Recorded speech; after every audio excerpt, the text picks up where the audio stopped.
The sound came first, an earth-splitting roar that didn't belong on quiet farmland. It vibrated through the ground like an approaching storm, rattling the windows of the old farmhouse and shaking birds from the trees. By the time Aaron Cole reached the back door, dust was already rising in thick clouds beyond the fields, rolling toward the sky like smoke from a wreck. His chest tightened as he sprinted across the dirt, boots pounding, breath burning, praying he was wrong.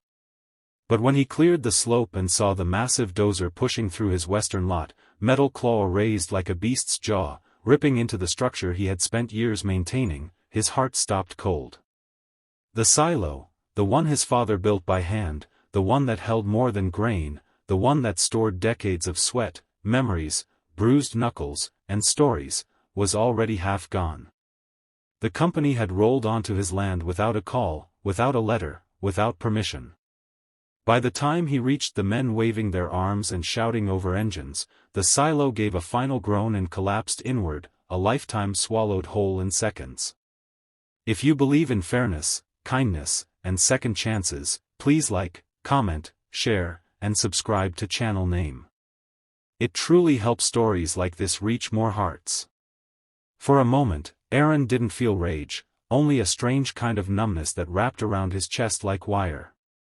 Dust settled on his clothes and eyebrows as he stood there, unable to move, staring at the pile of twisted metal and shattered concrete where generations of work used to stand.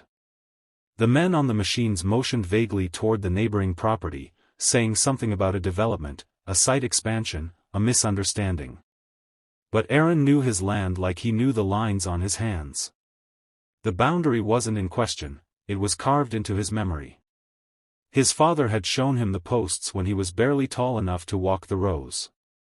Those markers were sacred, lines that defined not just property, but heritage and identity. Standing in the settling haze, all he could think about was the moment he promised his father he would protect the farm, that nothing would erase what generations built. But here he was, watching strangers erase it in minutes, as though it were debris instead of legacy. The struggle began long before that bulldozer touched steel. Years of financial drought had worn Aaron to the bone. Prices fell, equipment broke, repairs piled up, and neighbors sold land to developers at a pace that made the valley look less and less like the place he grew up in. There were months he wondered if he could keep the farm another year. Nights he sat at the kitchen table with bills spread like storm clouds before him, staring at numbers that didn't add up. He had no wife, no children, just the farm and the memory of a father who believed that land meant stability, pride, and future. When the development company bought the land next door, they promised they wouldn't touch his property. They assured him nothing would change. And yet, as each month passed, new equipment appeared, new markers were placed, and survey stakes crept closer to his fences like an invasive weed. He confronted them, asked for clarity, asked for paperwork, but everything was brushed off as a harmless adjustment, a routine check, a simple verification. The truth revealed itself the day his silo fell. They didn't think he would fight. They saw a tired farmer, alone, barely scraping by, and assumed he would fold quietly under the weight of corporate letters and legal jargon. They thought if they bulldozed first and apologized later, the land would fall neatly into their plans. They miscalculated who they were dealing with. Because the moment that silo crumbled, something old and fierce reignited inside Aaron, something almost primal. He felt his father's presence in that dust cloud, in that devastation, whispering the same message he had heard since childhood: boundaries matter, work matters, heritage matters. And so he began gathering everything he needed for a battle no one expected from a man with dirt under his nails and grief behind his eyes. The first step was retrieving the old metal box from the attic, rusted edges, squeaky hinges, and inside it decades of meticulous records his father kept.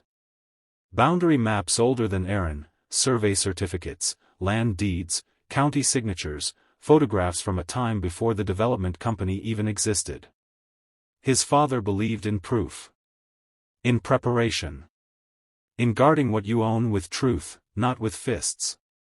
Aaron spent nights on the floor beneath a single bulb, sorting documents into piles, connecting each paper with the next like a map of justice. By day, He walked the perimeter of his farm, feeling the crunch of frost under his boots, brushing snow off old posts, uncovering stones embedded deep into the soil that marked lines older than his memory. The winter air cut through his coat, but every breath of it taught him something. He wasn't beaten, he was rebuilding. Not a structure this time, but a case. The company's lawyers came first, wrapped in polished confidence and expensive suits. They spoke in detached tones, treating the destruction like an inconvenience rather than an offense. They offered him compensation that didn't even cover the cost of repairs, a settlement meant to soothe him into silence. Aaron listened without saying much. Words were their battlefield, evidence would be his. And when they pushed papers across the table, suggesting he sign and move on, he simply closed the folder and walked out, leaving them blinking in confusion as though they had never seen a man refuse before. Their disbelief only strengthened his conviction. He wasn't fighting for money, he was fighting for dignity. The court hearings began, small at first, administrative, procedural, slow as molasses dripping from a winter spoon. The company brought in experts, surveyors, and engineers, all spinning the narrative that the silo was on disputed land. They used big screens with satellite imagery, doctored maps, and highlighted diagrams that looked impressive but ignored history. Some days Aaron felt small under the fluorescent lights, dwarfed by their entourage, but each time discouragement crept toward him, he thought of the sound of collapsing metal. The memory fueled him like firewood in a winter stove. When the judge finally granted permission for a physical boundary inspection, commonly called a boundary line cutting, everything changed. The company tried to delay it, tried to argue unnecessary procedures, but the motion stood, and the inspection was scheduled. Aaron felt as though he'd been handed a key. Boundary line cutting meant the land itself would speak. Soil would testify. Markers would reveal truths that no corporate spin could smother. The morning of the inspection was crisp, the kind of morning that carried the scent of cold earth and distant wood smoke. Officials gathered, surveyors with tripods, county officers with notebooks, representatives from both parties. The development company arrived tense, speaking in hushed tones, casting sharp glances across the fields. Aaron stood quietly, hands in his pockets, the brim of his old hat shading his eyes. He didn't need to say anything.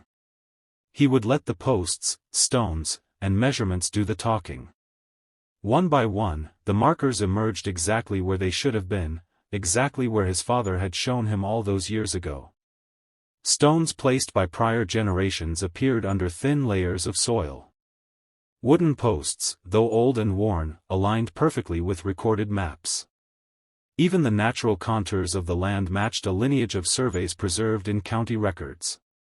Every point confirmed what Aaron already knew: the developers had crossed the line, literally and legally. As each marker was found, the development team grew quieter. Their confidence unraveled thread by thread. The county officers exchanged glances that said more than words. And at the final marker, the one nearest where the silo once stood, the truth became undeniable. The bulldozer had gone far beyond their boundary. They had destroyed property on land that never, in any century of record, belonged to them.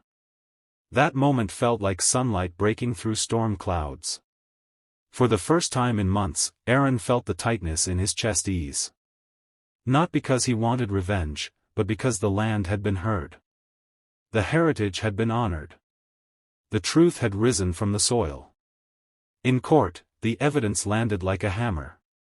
The company's fabricated maps collapsed under the weight of historical records.